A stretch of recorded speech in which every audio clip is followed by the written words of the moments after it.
interesante para los estudiantes tratar de entender esto para que trabajen más con espacio a través de campos tensionales en lugar de la forma, que es lo importante para mí. Como le digo, no es que creo tener la verdad, sino que creo que es interesante. Y para esto existe una frase que tal vez tengo ya un poco gastada de la esposa de Spinelli, que es artista, y le dijo que lo que le gustaba de esa casa es que tenía 5 años de vivir en ella y todavía no la entendía. Eso sí, eso es para mí un elogio.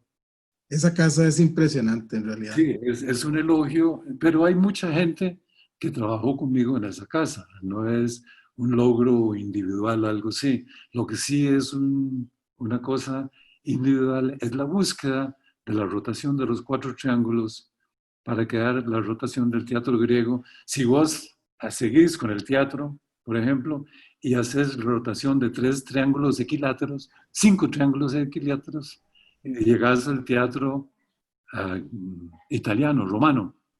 El teatro romano es intenso.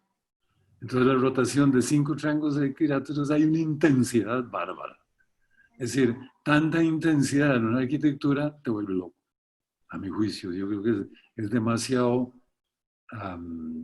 intenso la vivencia de 4 triángulos equiláteros moviéndose. Por lo tanto, cuando hago una pauta o este pentagrama, trato de mantener un grado de sencillez para no apabullar.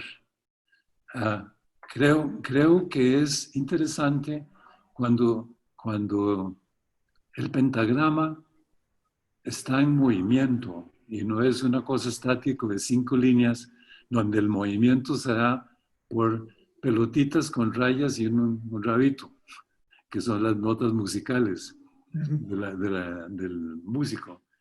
Resulta interesante aquí vivir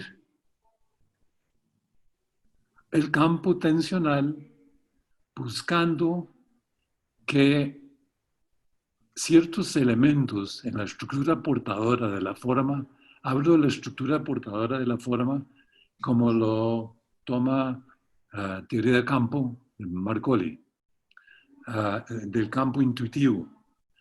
Un cuadrado tiene 4 esquinas, son 4 nudos en las 4 esquinas. Tiene intuitivamente un punto en el centro. Es intuitivo. También si le quito un punto, siempre puedo mentalmente identificar un cuadrado, pero también puede haber un triángulo. En, en, este, en este cuadrado existe una raya vertical intuitiva, una raya horizontal intuitiva. Y es los primeros 2 elementos de su campo portador. Tiene rayas diagonales que pasan por los vértices. Ahí está completo su estructura portadora. La estructura portadora con sus nodos y sus líneas y sus elementos de borde nos dan un mundo infinito de posibilidades de relaciones. Wright decía, deme un cuadrado y puedo hacer arquitectura por 50 años. Deme un cuadrado y un círculo y las posibilidades son infinitas.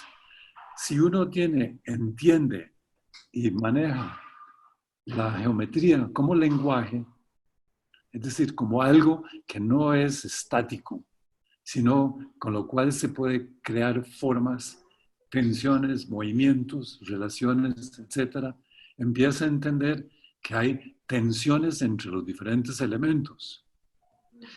¿Qué identifica una tensión de campo? Color primero, forma, tamaño, textura, quizás otros elementos, pero tomemos esos por el momento.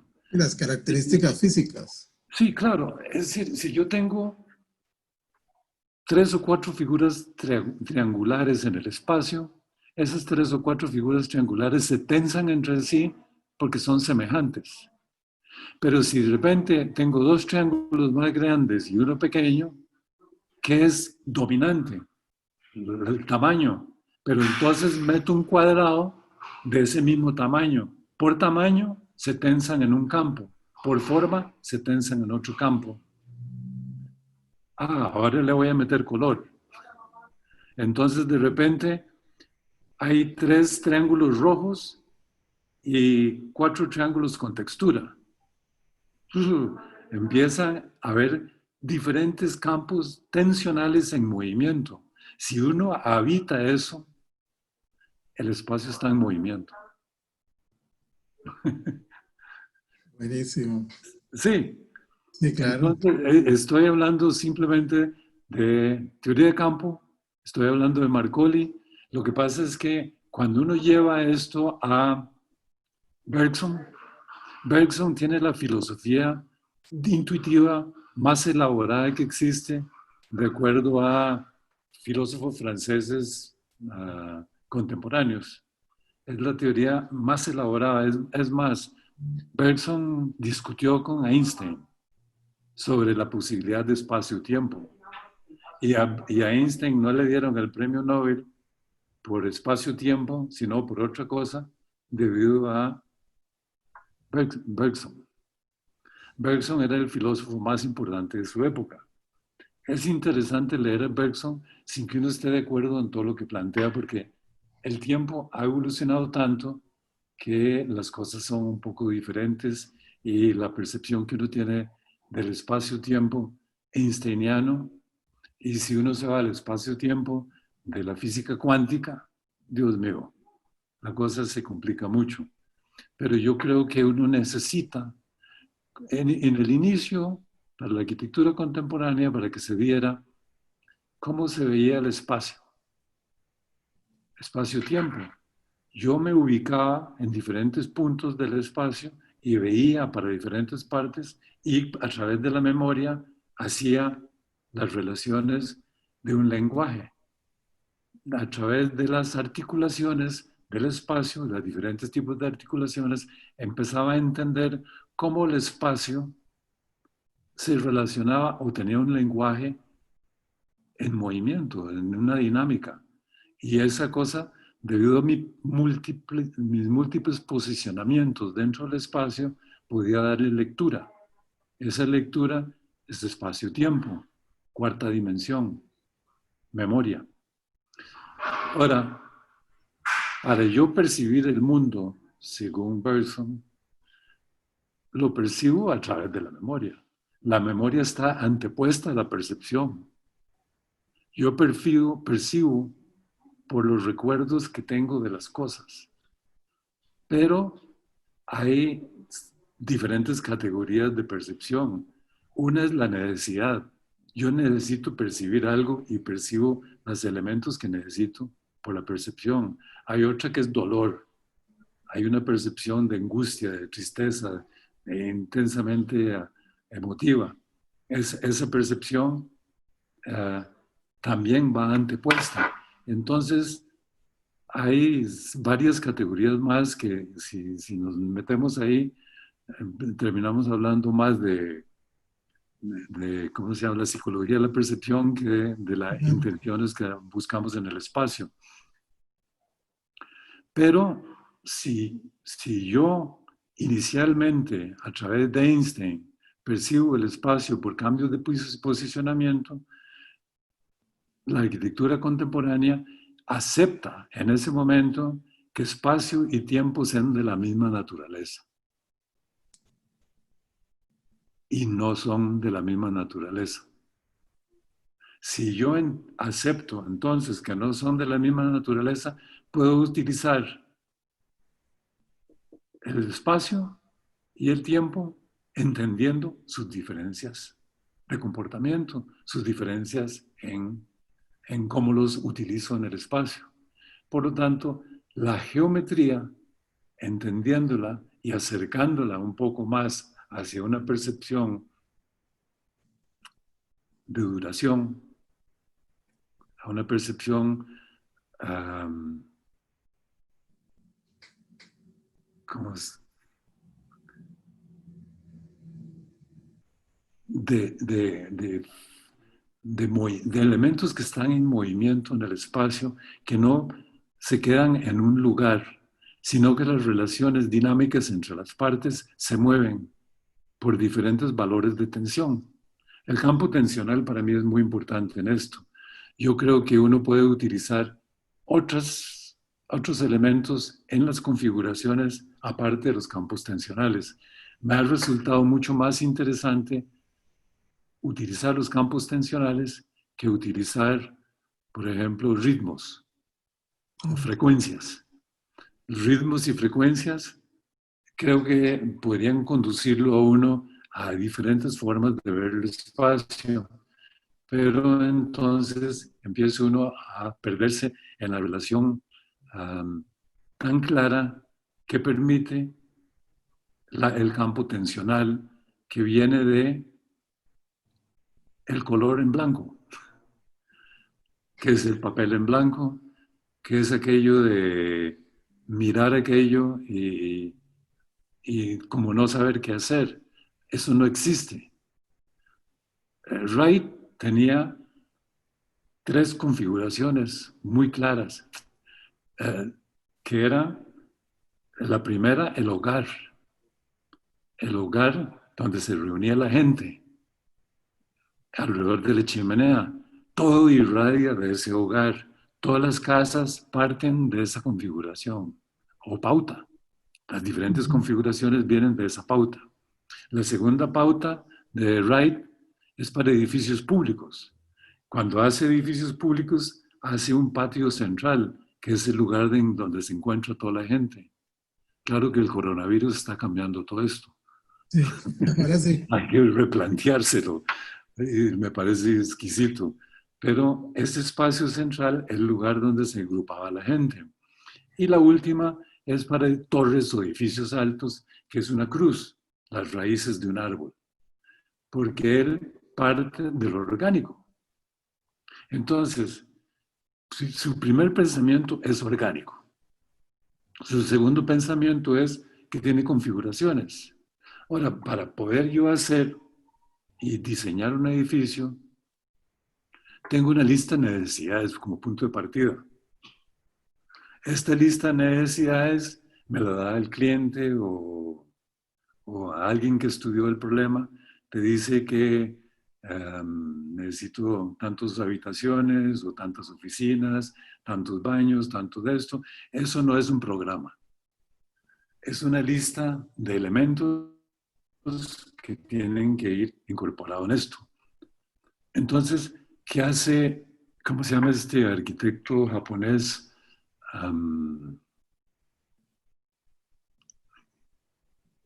Hay un arquitecto japonés muy famoso. Kenzo Tange. No, Kenzo no. Después de Kenzo, Ese Tadao mismo Tadao Ando. estaba dando. Tadao Ando. Tadao Ando quiere eliminar, sigue Le Corbusier. Al seguir Le Corbusier, se plantea eliminar todos los valores salvo uno, el espacio.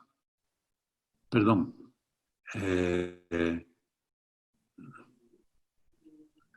Me estoy diciendo viejo. El círculo tiene un valor en el centro, no importa cuál sea. Es un punto en el centro. Cuando yo tomo un compás y pongo la punta del compás en el centro y trazo un círculo alrededor, estoy haciendo una representación de Dios en casi todas las culturas. Y se debe hacer con mucho respeto cuando uno hace un trazo de un círculo. Debe entender que está frente a Dios. Él toma el punto en el centro como el valor único que va a perseguir. Y ese valor único elimina la articulación. Una arquitectura que elimina la articulación es incomprensible. ¿Has visto este templo donde hay una cruz de luz en un extremo y es como una diagonal? Sí, ¿Cómo se llama sí. ese templo? Sí, ese templo es el que hace ese círculo y hace el punto. Pero utiliza la geometría, ve qué interesante uso de la geometría. Utiliza la geometría para dar un concepto, o sea que lo está utilizando como lenguaje. Más adelante utiliza dos puntos, dos valores y crea una elipse. Para mí crea también vasos Piscis, pero no lo vi en sus definiciones. Vasos Piscis está en obras que descubrí en el Renacimiento, Barroco.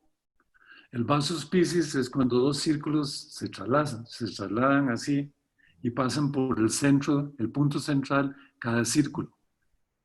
Cada círculo pasa por el punto central del otro círculo. Hace un campo tensional entre los dos, produce un vasos Piscis. En ese vasos Piscis por el vaso del pescado. Sí. Y genera una figura que tiene un campo tensional. Para mí es la figura óptima para pensar en campos tensionales. Por eso es que me gusta tanto cuando veo que alguien está utilizando vasos Piscis en su arquitectura.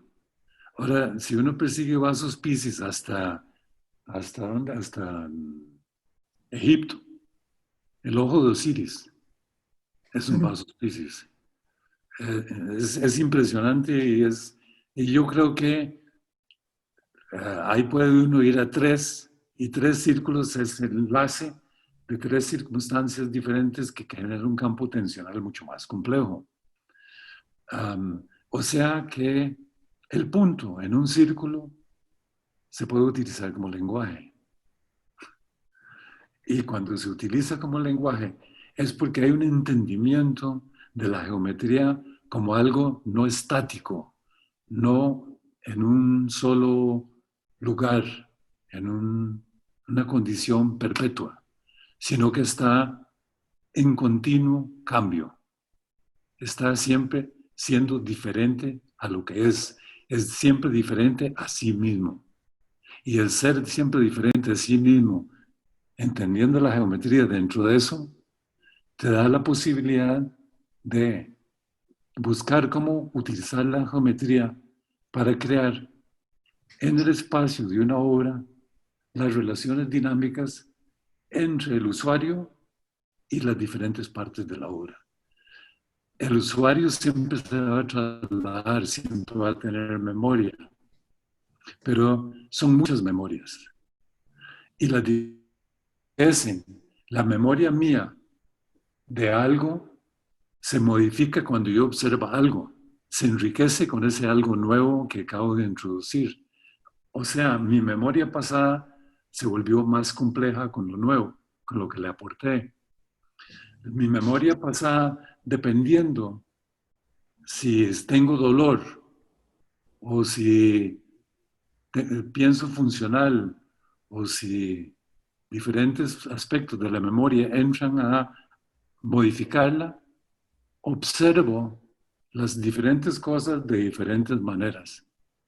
Mi propia percepción es algo inestable. Yo no puedo confiar de lo que yo percibo, porque está siendo siempre modificado. Y lo que yo recuerdo, mi pasado, que yo construyo y cómo lo construyo. Idealmente, yo creo algo, yo veo desde mi posición cierta cosa y esa posición muy particular mía es la que la hace mía, esa percepción. Por lo tanto, la percepción de cada persona es un tanto diferente a la otra. Por lo tanto, alguien que busca en Le Corbusier como trabajando una inspiración, lo hace a su propia manera, lo hace dentro de sus propias circunstancias. Y el modulor, por ejemplo, no me acuerdo el nombre, hay un tratado de geometría que la mente se me escapa. Hay un tratado de geometría sobre la cual se inspiró el modulor, que es como 50 años antes de Le Corbusier. Después te puedo dar el dato de quién es la persona. Por aquí tengo varios libros de esa geometría, pero lo que es una geometría que busca relaciones y busca campos armónicos, campos bellos, campos de oro, relaciones áureas. Claro. Uno podría decir qué importancia puede tener una relación áurea. Y recuerdo cuando invitamos un grupo de norteamericanos que a la Universidad Veritas para que nos hablaran, porque andaban haciendo un tratado sobre campos áureos. Y los lugares en Italia, plazas, casas, edificios públicos, etcétera, que tenían campos áureos, la gente era más feliz, se llevaban mejor, las relaciones eran mejores. Qué raro, ¿eh? Una hoja de un helecho crece en un campo áureo. Una mosca se acerca a su comida en un campo áureo. La mente tiene sus ideas en un campo áureo. Las galaxias hacen círculos en campos áureos. Um, yo pienso que el campo áureo es algo en la naturaleza que está dentro de nosotros. Y por lo tanto es interesante coger la geometría. Tomo un cuadrado, cojo una esquina, con un compás hago así un aumento y tengo raíz de 2. Sobre ese aumento, levanto una línea, tengo raíz de 3. Hay una forma en que crece que es orgánica. Eso es parte de la geometría intuitiva que debe uno tener como un lenguaje. Es como hablar francés. Entre más palabras y más posibilidades tengo, más amplio se me hace el mundo de las posibilidades de crear diferentes espacios. Si lo que me interesa es el espacio, si lo que me interesa es la forma, puedo también crear formas muy armónicas y muy bellas. Y yo creo que puede expandirse a una variedad enorme de posibilidades.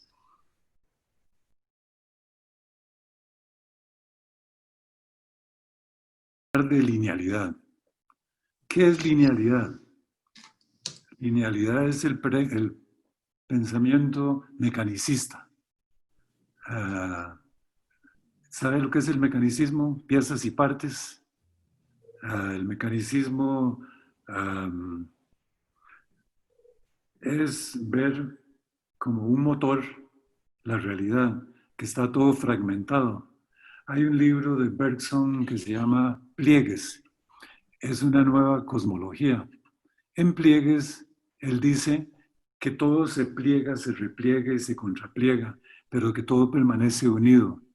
La física cuántica dice que, o plantea que si yo toco una partícula aquí, otra partícula a millones de kilómetros de distancia se activa instantáneamente, más rápido que la luz. O sea que todo está interconectado. Primer paso, ¿cómo elimino la linealidad? Hay que hacer ejercicios de no ver las cosas como tradicionalmente se ven. Si tradicionalmente estoy de pie viendo todo, me acuesto en el piso y veo crecer el zacate viéndolo así de cerca. O juego juegos con las cosas para verlas de otra manera. Busco formas en que las cosas se manifiestan, pero de una forma totalmente diferente a la que usualmente se manifiestan. Si yo uso un pensamiento lineal, lo que voy a hacer es repetir lo que ya está dicho, lo que ya está hecho, y luego voy a hacer perpetuo el status quo. Las cosas van a permanecer permanentemente iguales, lo mismo siempre. Qué curioso que eso se enciende y se apaga. Eliminar el,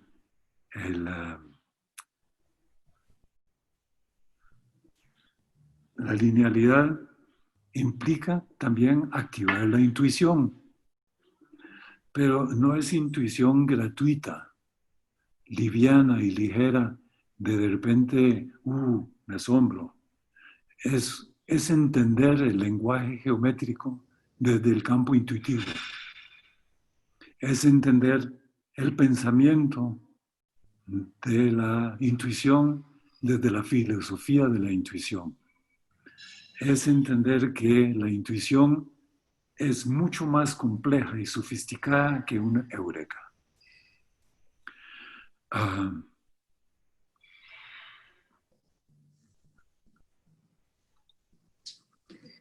Yo creo que tal vez la última recomendación es la que usé yo para el taller, cuando no sabía por dónde coger. Háganse más experimentales, experimenten con las cosas, busquen nuevas formas de expresar viejas ideas. Yo recuerdo en el taller que planteamos un proyecto que se llamaba Eco Info Táctico. ¿Qué te dice eso? Eco y con Eco respecto Info Táctico. Nada, ¿verdad? No tenés relación. Si yo digo casa, tenés una relación. hogar, familia. Exacto. Tenés una construcción ya mental hecha. Pero si te digo ecoinfotáctico, es que le cambié el nombre a una política que tiene el país de ecología como información estratégica o táctica. El país quiere plantearse como un país potencia en la ecología. Entonces era ser un ministerio ecoinfotáctico, pero sin ninguna información que pudiera relacionarse a esta. Es decir, elimino completamente toda posibilidad de relación en mi mente con otras cosas. Luis Kahn hace una iglesia donde se reúne la gente, tiene muchas entradas y es circular, reunión. Tiene un templo que está girado 17 grados, creo que son 17 grados, que es la inclinación de la Tierra, porque ahí voy a estar solo con el cosmos. Qué interesante dualidad contrastada de dos situaciones en un mismo tema. Se imagina un templo girado a 17 grados donde yo entro a meditar y un templo de muchos vértices con muchas entradas donde yo entro a reunirme con los demás. La parte conceptual es fundamental. Por ejemplo, aquí en mi casa, conceptualmente, necesité